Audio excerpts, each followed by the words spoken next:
باب تخفیف الامام فی القیام و اتمام الرکوع والسجود۔ فرماتے ہیں کہ امام کو جو تخفیف کرنے کا حکم ہے تو یہ قرأت کے اندر ہوگا، قرأت مختصر کرے گا مسنون مقدار کے اندر رہتے ہوئے، لیکن رکوع سجدہ پورا کرے گا جس کے ادنا مقدار یہ کہ کم سے کم 3 مرتبہ تسبیح پڑھے۔ جی وبه قال حدثنا أحمد بن يونس قال حدثنا زهير قال حدثنا إسماعيل قال سمعت قيسا قال أخبرني أبو مسعود رضي الله تعالى عنه وعنهم أن رجلا قال والله يا رسول الله إني لا أتأخر عن صلاة الغداة من أجل فلان مما يطيل بنا، فما رأيت رسول الله صلى الله عليه وسلم في موعظة أشد غضبا منه يومئذ، ثم قال إن منكم منفرين فأيكم ما صلى بالناس فليتجوز فإن فيهم الضعيف والكبير وذا الحاجة۔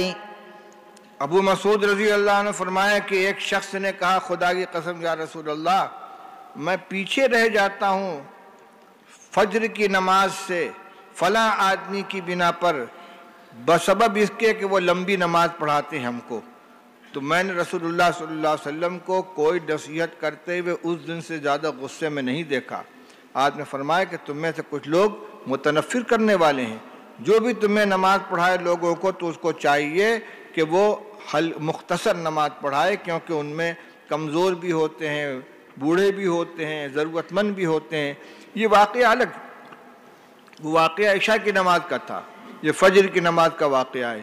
یہاں امامت کرنے والے حضرت ابی ابن کعب رضی اللہ تعالیٰ عنہ ہیں۔ ابی ابن کعب رضی اللہ تعالیٰ عنہ کی پیچھے نماز پڑھنے والے ایک شخص نے یہ شکایت کی تھی۔ ان کا مقصد یہ ہوگا کہ لمبی قرأت کر لیں تاکہ زیادہ سے زیادہ لوگ نماز کے اندر شامل ہو جائیں، لیکن نیند سے بیدار ہو کر آنے والا ہو سکتا ہے کہ اپنے ضروریات سے فارغ نہ ہوا ہو، طبیعت میں کسل مندی ہو، تو آپ فرماتے ہیں کہ بہرحال نماز اقتدی باضعف القوم، پوری جماعت کا جو سب سے کمزور آدمی ہو اس کی رعایت کرتے ہوئے نماز پڑھانی چاہیے۔ چلیے باب اذا صلى لنفسه فليطول ما شاء۔ تنہا نماز پڑھنی جتنی چاہے لمبی پڑھو، کوئی حرج نہیں ہے۔ جی وبه قال حدثنا عبد الله بن يوسف قال أخبرنا مالك عن أبي الزناد عن الأعرج عن أبي هريرة رضي الله تعالى عنه وعنهم أن رسول الله صلى الله عليه وسلم قال إذا صلى أحدكم للناس فليخفف فإن فيهم الضعيف والسقيم والكبير، وإذا صلى أحدكم لنفسه فليطول ما شاء۔ اتنا صراحت آ گئی کہ اپنی نماز پڑھنا ہو تو جتنی چاہے لمبی کرے۔ باب من شكا إمامه إذا طول۔ اگر امام لمبی نماز پڑھاتا ہے تو اس سے اوپر والے کے پاس شکایت لے کر جا سکتے ہیں، ذمہ دار کے پاس۔ جی وقال ابو اسید طولت بنا یا بنی۔ ابو سعید خدری کے ابو اسید کے صاحبزادے نماز پڑھا رہے تھے لمبی قرأت کی، انہوں نے نماز سے فارغ ہونے پر کہا بیٹے تم نے بہت لمبی نماز پڑھائی ہے۔ اب یہ خود بڑے تھے اس لیے شکایت کسی اور کے پاس لے کر نہیں گئے، خود تنبیہ کر دی۔ جی وبه قال حدثنا محمد بن يوسف قال حدثنا سفيان عن إسماعيل بن أبي خالد عن قيس بن أبي حازم عن أبي مسعود رضي الله تعالى عنه وعنهم أنه قال رجل يا رسول الله إني لا أتأخر عن الصلاة في الفجر مما يطيل بنا فلان فيها، فغضب رسول الله صلى الله عليه وسلم ما رأيته غضب في موعظة كان أشد غضبا منه يومئذ، ثم قال يا أيها الناس إن منكم منفرين فمن أما منكم الناس فليتجوز فإن خلفه الضعيف والكبير وذا الحاجة۔ وبه قال حدثنا آدم بن أبي أياس قال حدثنا شعبة قال حدثنا محارب بن دثار قال سمعت جابر بن عبد الله الأنصاري رضي الله تعالى عنهم قال أقبل رجل بناضحين وقد نجح الليل فوافق معاذا يصلي فبرك ناضحيه وأقبل إلى معاذ فقرأ سورة البقرة أو النساء، فانطلق الرجل وبلغه أن معاذا نال منه فأتى النبي صلى الله عليه وسلم فشكى إليه معاذا، فقال النبي صلى الله عليه وسلم يا معاذ أفتان أنت، أو قال أفاتن أنت 3 مرات، فلولا صليت بسبح اسم ربك الأعلى والشمس وضحاها والليل إذا يغشى۔ یہاں 3 صورتیں آ گئی، ان صورتوں کو کیوں نہیں پڑھتے؟ جی فإنه يصلي وراءك الكبير والضعيف وذو الحاجة، أحسب هذا في الحديث۔ وتابعه سعيد بن مسروق ومسعر والشيباني، وقال عمرو وعبيد الله بن مقسم وأبو الزبير عن جابر رضي الله تعالى عنهم قرأ معاذ في العشاء بالبقرة، وتابعه الأعمش عن محارب۔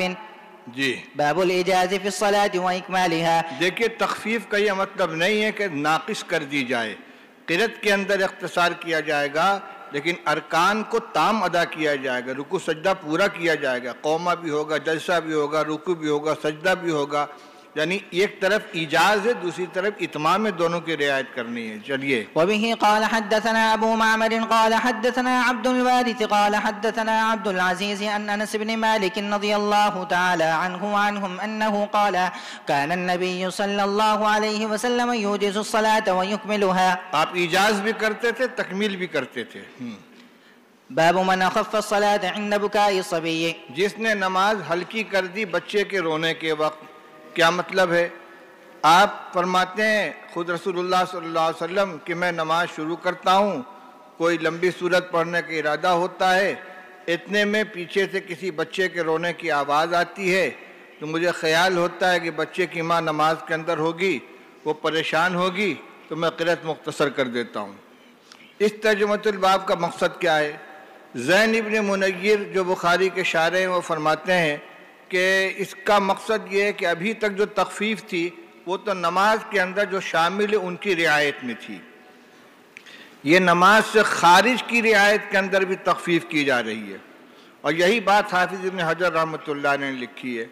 لیکن حضرت شیخ الہند رحمۃ اللہ علیہ فرماتے ہیں کہ غور نہیں کیا، یہ بھی نماز ہی کی رعایت ہے، کیونکہ رسول اللہ صلی اللہ علیہ وسلم فرماتے ہیں کہ بچے کے رونے سے میں یہ سوچتا ہوں کہ نماز میں جو اس کی ماں شریک ہے وہ فتنے میں نہ پڑ جائے. تو یہ نماز کے باہر والے کی رعایت نہیں ہے، رعایت یہاں بھی نمازی ہی کی ہے. بچے کے رونے کی وجہ سے ماں فتنے میں پڑے گی، اس کی رعایت نے نماز مختصر کی ہے. اور ہمارے حضرت رحمۃ اللہ علیہ نے فرمایا کہ میرے سمجھ میں تو یہ بات آتی ہے کہ امام بخاری رحمۃ اللہ علیہ یہ بیان فرمانا چاہتے ہیں کہ ایک تخفیف تو وہ ہے جو ہمیشہ مطلوب ہے امام سے، کہ قرأت مختصر کرے، مریضوں کی اور کمزوروں کی رعایت کرے، رکوع سجدہ کامل کرے.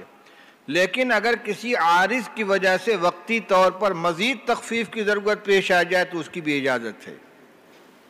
بہت مناسب تشریح ہے یہ. یعنی ایک تو وہ جو چل رہی ہے تخفیف اوپر سے بیان چلا آ رہا ہے، وہ امام کو ہمیشہ اس کی رعایت کرنی ہے. ایک کسی عارض کی بنا پر تخفیف کرنی پڑ جائے تو اس کی گنجائش ہے. کھلے ہوئے صحن میں نماز ہو رہی ہے اور اچانک بارش شروع ہو گئی تو اب سب بسم ربک الاعلیٰ نہیں پڑھا جائے گا، اب قل یا ایھا الکافرون اور انا اعطیناک قل ھو اللہ پڑھ کر نماز مختصر کر دی جائے گی. عارض پیش آ گیا، تیز آندھی چلنے لگی اور ادھر سے ادھر سامان اڑ رہا ہے تو جلدی سے نماز مختصر کر کے. مطلب کیا ہوا کہ وقتی عارض کی بنا پر اگر مزید تخفیف کرنی پڑ جائے تو اس کی گنجائش ہے. اب روایتیں پڑھ لیجئے، واقعہ وہی ہے.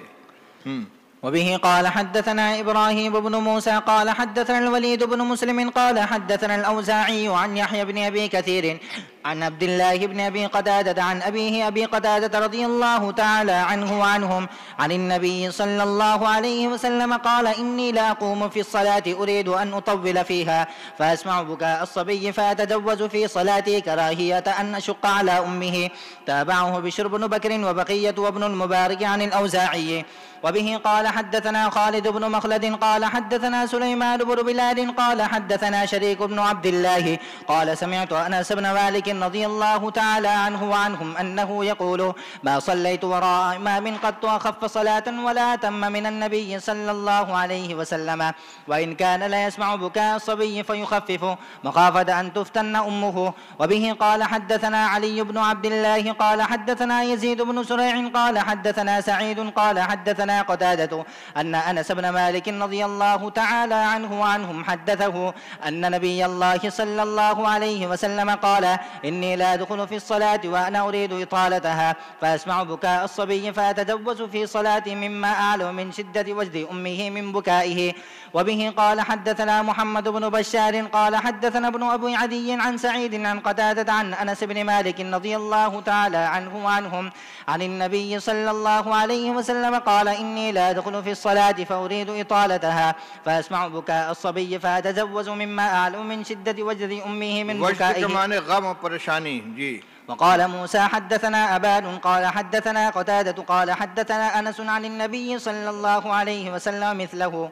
جی باب اذا صلى ثم اما قوما. کسی نے نماز پڑھ لی پھر اب کسی قوم کی امامت کی.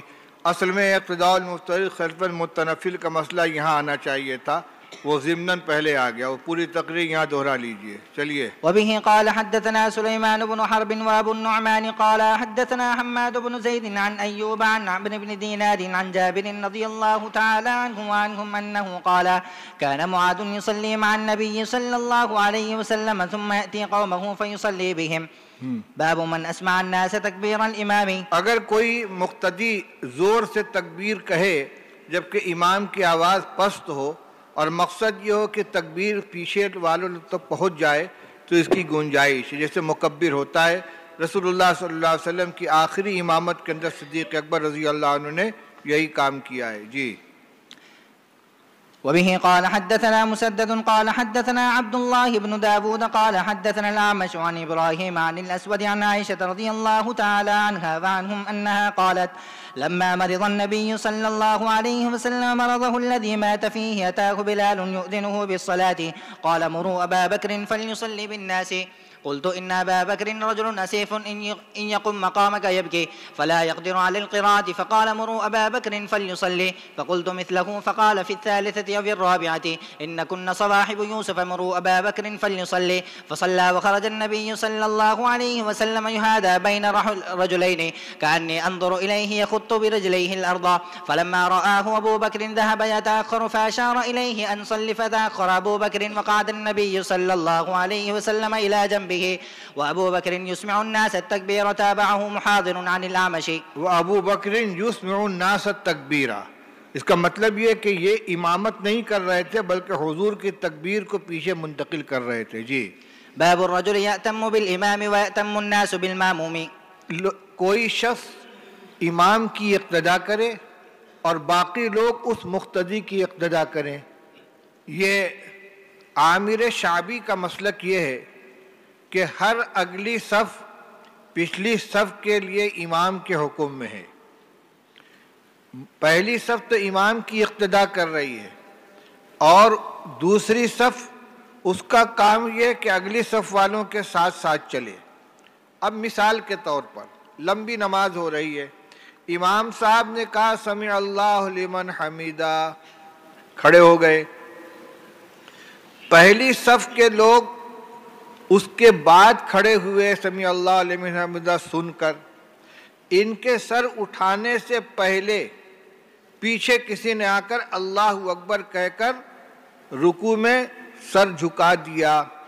ہمارے نزدیک بلکہ جمہور کے نزدیک چونکہ یہ نماز میں داخل ہوا ہے امام کے سر اٹھانے کے بعد، لہذا اس کی یہ رکعت نہیں ہوگی.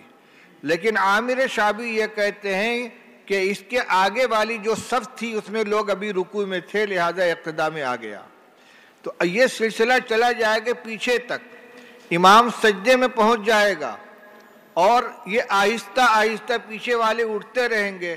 تو سب سے پیچھے والا اگر اپنے آگے والے کو دیکھ کر رکوع میں چلا گیا تو رکعت میں شامل مان لیا جائے گا. یہ کسی کا مسلک نہیں ہے، عامر شعبی کا مسلک ہے. امام بخاری رحمۃ اللہ علیہ غالباً انہی کی تائید کر رہے ہیں. فرماتے ہیں کہ آدمی اقتدا کرے گا امام کی اور باقی لوگ اقتدا کریں گے ماموم کی. اور یہ استنباط کہاں سے کیا انہوں نے؟ پڑھیے. ويذكر عن النبي صلى الله عليه وسلم قال ائتموا بي وليأتم بكم من بعدكم. رسول اللہ صلی اللہ علیہ وسلم نے فرمایا ہے کہ میری اقتدا کرو اور تمہاری اقتدا کریں گے تمہارے بعد والے. یہ ظاہر پرستی کی حد ہو گئی. حضور صلی اللہ علیہ وسلم کے اس ارشاد کا مطلب یہ ہے، آپ صحابہ کرام رضی اللہ عنہ کو مخاطب کر کے فرما رہے ہیں صلو کما رأیتمونی اصلی. دیکھو میری نماز کی نقل کرو، میری پیروی کرو، جیسے میں نماز پڑھیں اسی طرح نماز پڑھو، سیکھو. کیونکہ بعد والے جو آئیں گے وہ مجھ کو نہیں دیکھیں گے، تم کو دیکھ کر نماز پڑھیں گے. تو تم براہ راست میری پیروی کرو، بعد میں آنے والے تمہاری پیروی کریں گے. یہ زمانے کے اعتبار سے اور اقتدا سے مراد کیا ہے؟ نماز کی نقل کرنا، نماز کو سیکھنا. انہوں نے اس کو جماعت کی نماز کے ساتھ جوڑ دیا کہ ہر اگلی صف جو ہے پیچھے والے کے لیے امام کی حیثیت رکھتی ہے. تم پہلی صف میری اقتدا کرے گی اور پیچھے والے جو اپنے آگے والوں کی اقتدا کریں گے. چلیے.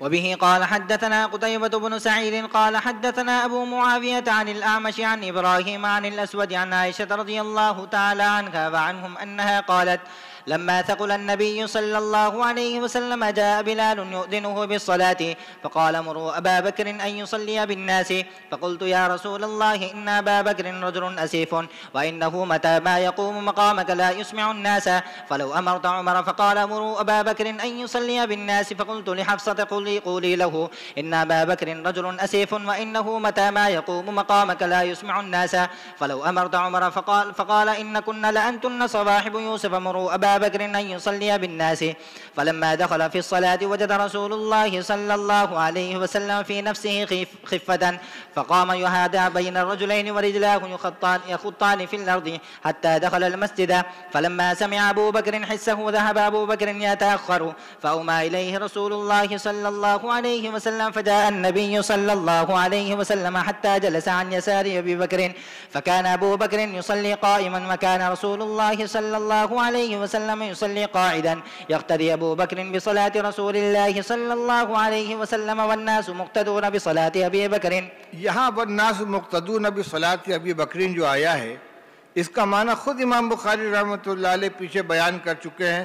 من اسمع الناس تکبیر الامام، یہ خود تکبیر نہیں کہہ رہے کہ میری تکبیر تم لوگ تکبیر کرو اور اقتدا کرو میری، بلکہ ان کا کام صرف یہ کہ امام کی آواز کو پیچھے منتقل کر رہے ہیں. ان کی حیثیت امام کی نہیں ہے، صرف واسطے کی ہے. جی.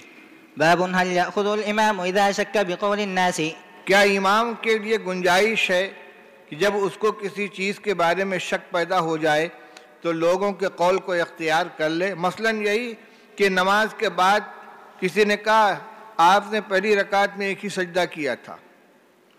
اب اگر اس کو یقین کے ساتھ یاد ہے کہ نہیں میں نے 2 کیا تھا تو کسی کی بات کی رعایت نہیں کرے گا. رکعت کے بارے میں اختلاف ہو گیا کہ آپ نے 3 رکعت پر سلام پھیر دیا ہے، اسے یقین ہے کہ میں نے 4 بار پھیرا تو بات نہیں مانے گا.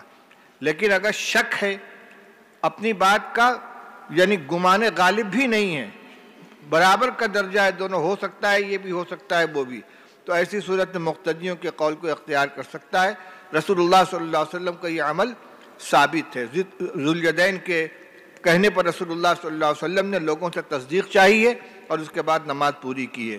پڑھیے روایت. وبه قال حدثنا عبد الله بن مسلمة عن مالك بن أنس عن أيوب بن أبي تميمة السختياني عن محمد بن سيرين عن أبي هريرة رضي الله تعالى عنه وعنهم أن رسول الله صلى الله عليه وسلم انصرف من 2 فقال له ذو اليدين أقصرت الصلاة أم نسيت يا رسول الله؟ فقال رسول الله صلى الله عليه وسلم صدق ذو اليدين. فقال الناس نعم. فقام رسول الله صلى الله عليه وسلم فصلى 2 أخرين ثم سلم ثم كبر فسجد مثل سجوده أو أطول. وبه قال حدثنا أبو الوليد قال حدثنا شعبة عن سعيد بن إبراهيم عن أبي سلمة عن أبي هريرة رضي الله تعالى عنه وعنهم أنه قال صلى النبي صلى الله عليه وسلم الظهر 2 فقيل قد صليت 2 فصلى 2 ثم سلم ثم سجد 2. چلیے پہلے روایت آ چکی ہے. باب إذا بكى الإمام في الصلاة، اگر امام کو نماز کے اندر رونا آ گیا تو نماز پر کوئی اثر پڑے گا؟ اس میں تفصیل یہ ہے کہ اگر اپنے گناہوں کو یاد کر کے یا خوف آخرت کی بنا پر یا قرآن کی آیت کے تأثر سے رونا آ گیا تو یہ تو خشیت کی علامت ہے، اس سے نماز پر کوئی اثر نہیں پڑے گا. لیکن کسی دنیاوی تکلیف یا جسمانی تکلیف کی بنا پر اگر رونے لگا اور اس سے آواز پیدا ہو گئی تو اس کی نماز فاسد ہو جائے گی. جی. وقال عبد الله بن شداد سمعت نشيد عمر وأنا في آخر الصفوف يقرأ إنما أشكو بثي وحزني إلى الله الآية. وبه قال حدثنا حضرت عمر رضی اللہ تعالیٰ عنہ کے رونے کی آواز کو ہم سنتے تھے آخر صف کے اندر جب وہ اس آیت کو پڑھتے تھے انما اشکو بثی وحزنی الی اللہ، میں تو اپنی بدحالی اور اپنے غم کی شکایت اللہ سے کر رہا ہوں.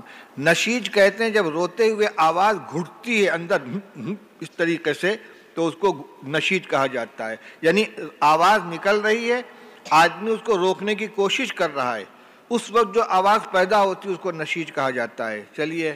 وبه قال حدثنا إسماعيل قال حدثني مالك بن أنس عن هشام بن عروة عن أبيه عن عائشة رضي الله تعالى عنها وعنهم أم المؤمنين أن رسول الله صلى الله عليه وسلم قال في مرضه مروا أبا بكر يصلي بالناس.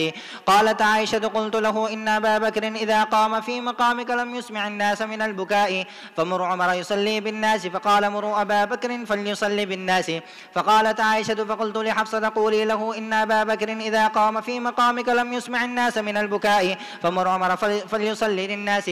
ففعلت حفصة فقال رسول الله صلى الله عليه وسلم ما إن كنا لأنتن صواحب يوسف مروا أبا بكر فليصلي للناس. فقالت حفصة لعائشة ما كنت ليصيب منك خيرا. اس سے استدلال کیسے ہے؟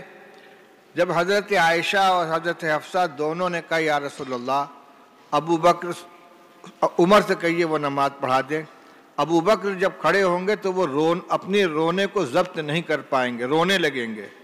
تو اگر رونا مفسد صلاۃ ہوتا تو رسول اللہ صلی اللہ علیہ وسلم اس کو قبول فرما لیتے، لیکن آپ نے اس کو قبول نہیں کیا. اس کے باوجود فرمایا کہ نماز پڑھانی پڑے گی، ابو بکر ہی کو پڑھانی ہوگی. یہ جو لفظ آیا انکن لانتن صواحب یوسف، آپ نے دونوں سے کہا کہ تم یوسف والیاں ہو. یہ کس چیز میں تشبیہ دی ہے؟ تو یہ اس کے دو معنی بیان کیے گئے ہیں.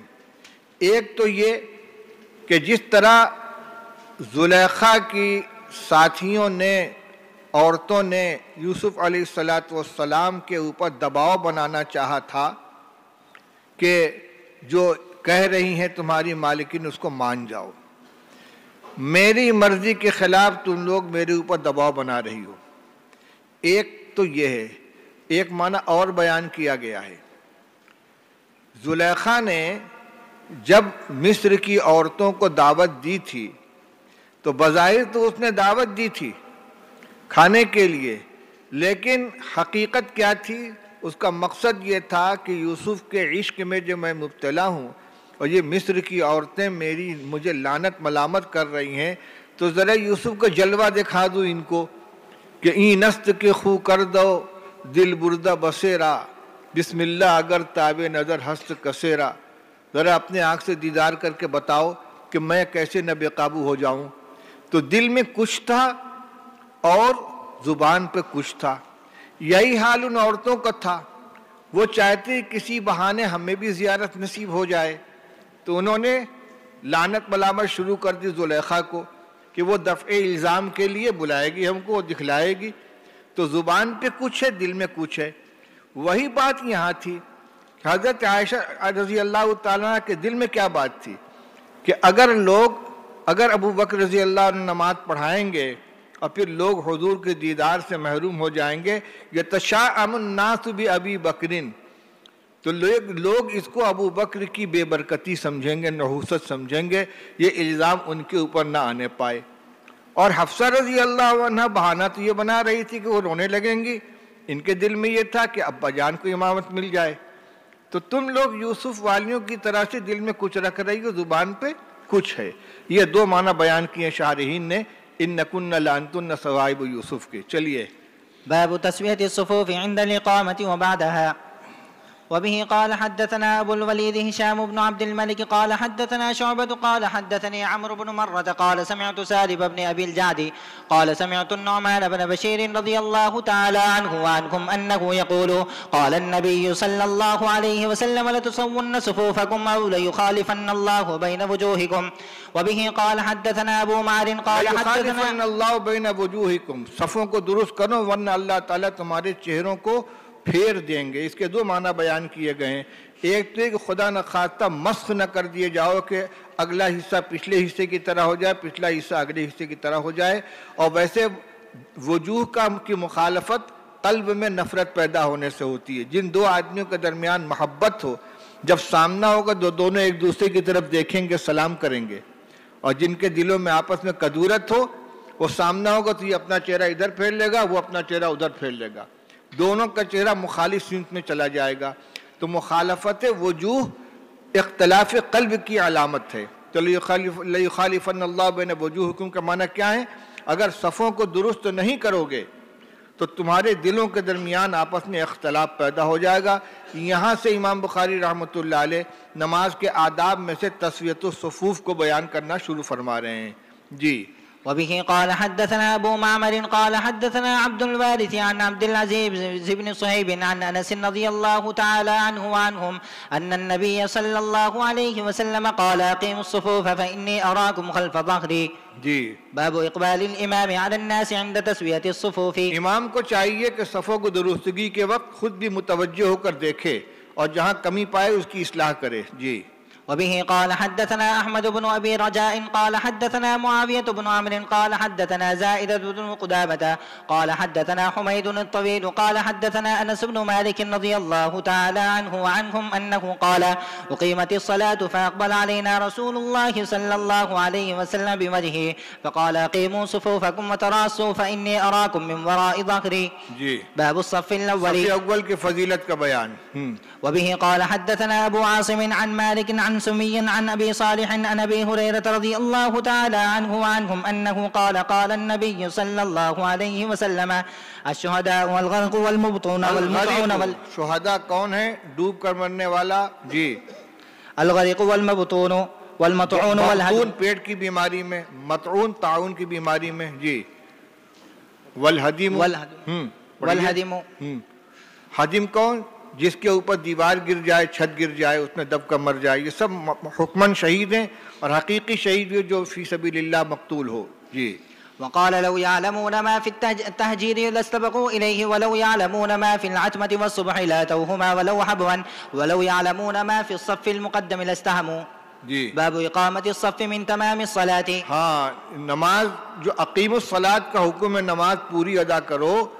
اتمام صلاۃ کا جز یہ ہے کہ صف درست کی جائے۔ سب کچھ ٹھیک ہے لیکن صف ٹیڑھی ہے تو وہ نماز تام نہیں ہے۔ جی وبه قال حدثنا عبد الله بن محمد قال حدثنا عبد الرزاق قال أخبرنا معمر عن همام عن أبي هريرة رضي الله تعالى عنه وعنهم عن النبي صلى الله عليه وسلم قال إنما جعل الإمام ليؤتم به فلا تختلفوا عليه۔ امام سے اختلاف مت کرو کہ وہ رکوع میں ہے تو تم رکوع نہیں کر رہے ہو، سجدے میں تو نہیں کر رہے ہو، یا اس سے پہلے جا رہے ہو یا اس کے بعد جا رہے ہو، ساتھ ساتھ عمل کرو۔ جی فإذا ركع فاركعوا وإذا قال سمع الله لمن حمده فقولوا ربنا لك الحمد وإذا سجد فاسجدوا وإذا صلى جالسا فصلوا جلوسا أجمعون وأقيموا الصف في الصلاة فإن إقامة الصف من حسن الصلاة۔ وبه قال حدثنا أبو الوليد قال حدثنا شعبة عن قتادة عن أنس رضي الله تعالى عنه وعنهم عن النبي صلى الله عليه وسلم قال سووا صفوفكم فإن تسوية الصفوف من إقامة الصلاة۔ یعنی اقیم الصلاۃ کا جو حکم ہے اس میں یہ بھی شامل ہے کہ صفیں درست رکھو۔ چلیے باب اسم من لم يتم الصفوف۔ وبه صف کو تام نہیں کیا، اگلی صف میں جگہ خالی تھی، پیچھے کھڑے ہو گئے، صف کو مکمل نہیں کیا، یا اتمام بمانا تسویت الصفوف کا اہتمام نہیں کیا، تو اس کا وبال کیا ہے؟ جی وبه قال حدثنا معاذ بن أسد قال أخبرنا الفضل بن موسى قال أخبرنا سعيد بن عبيد الطائي عن بشير بن يسار الأنصاري عن أنس بن مالك رضي الله تعالى عنه وعنهم أنه قدم المدينة فقيل له ما أنكرت منا منذ يوم عهدت رسول الله صلى الله عليه وسلم؟ قال ما أنكرت شيئا إلا أنكم لا تقيمون الصفوف۔ وقال عقبة بن عبيد عن بشير بن يسار قدم علينا أنس المدينة بهذا۔ چلیے باب الزاق المنکب بالمنکب والقدم بالقدم فی الصف۔ تسویہ صف کا طریقہ کیا ہے؟ کیسے صف سیدھی مانی جائے گی؟ فرماتے ہر نمازی اپنے بغل والے کے مونڈھے سے مونڈھا ملا لے اور قدم کو قدم کے سامنے کر لے۔ یہاں الصاق القدم بالقدم مراد نہیں ہے، کیونکہ قدم کا الصاق قدم کے ساتھ ہو ہی نہیں سکتا، اور غیر مقلدین جو وقار کے خلاف پیر چوڑا کر کے زبردستی پیر کو پیر سے ملانے کی کوشش کرتے ہیں، یہ حدیث کے مفہوم کے خلاف ہے۔ حضرت علامہ ابراہیم صاحب بلیاوی رحمۃ اللہ علیہ ہمارے استاد، وہ فرمانے لگے کہ میں خود سنا ہے ان سے کہ میں فتح پوری مدرسے میں پڑھاتا تھا، میں دائیں طرف ایک آدمی سے، میں دائنی طرف کھڑا ہوا تھا، میرے بغل میں ایک غیر مقلد آ کر کھڑا ہو گیا، امام صاحب نے تکبیر کہی، اس نے پیر پھیلا لیا، میں تھوڑا سا اور دائیں سرک گیا، اس نے اور پھیلا لیا، میں تھوڑا سا اور سرک گیا، اور پھیلا لیا، مولوی صاحب وہ تو کو دیوار آ گئی ورنہ میں اسے صدر بازار تک لے جاتا. فتح پوری سے دائیں طرف جاؤ گے تو صدر بازار پڑتا ہے, کہ وہ تو کہو کہ دیوار آ گئی ورنہ میں اسے صدر بازار تک لے جاتا. تو یہ الفاظ کے ظاہر کو پکڑ لینا اور مفہوم کو چھوڑ دینا. اب دیکھیے بھی سمجھ لیجئے کہ جب قدم کو قدم سے ملائیں گے اس طریقے سے جیسے کہ غیر مقلدین اہتمام کرتے ہیں, تو الزاق المنکب بالمنکب ہو ہی نہیں سکتا, پھر مونڈا ایک دوسرے سے جدا رہے گا. یہ اصل مقصود ہے. کانہم بنیان مرصوص جو کہا گیا ہے کہ جیسے صف لگائی جاتی ہے میدان قتال کے اندر, تو اس نے پیر سے پیر جوڑ کر نہیں بلکہ مونڈے سے مونڈا جوڑ کر کھڑا ہوا جاتا ہے. یہ ہے تسویت صف کا طریقہ. جی. وقال النعمان بن بشير رضي الله تعالى عنه ما رأيت الرجل منا يلزق كعبه بكعب صاحبه. یہاں مراد کیا ہے؟ محاذات, سامنے کرنا. وبه قال حدثنا عمرو بن خالد قال حدثنا زهير عن حميد عن أنس رضي الله تعالى عنه وعنهم عن النبي صلى الله عليه وسلم قال أقيموا صفوفكم فإني أراكم من وراء ظهري وكان أحدنا يلزق منكبه بمنكب صاحبه وقدمه بقدمه. یہ عملی چیزیں کر کے دیکھا جائے, دونوں کام ایک ساتھ ہو ہی نہیں سکتا. جی.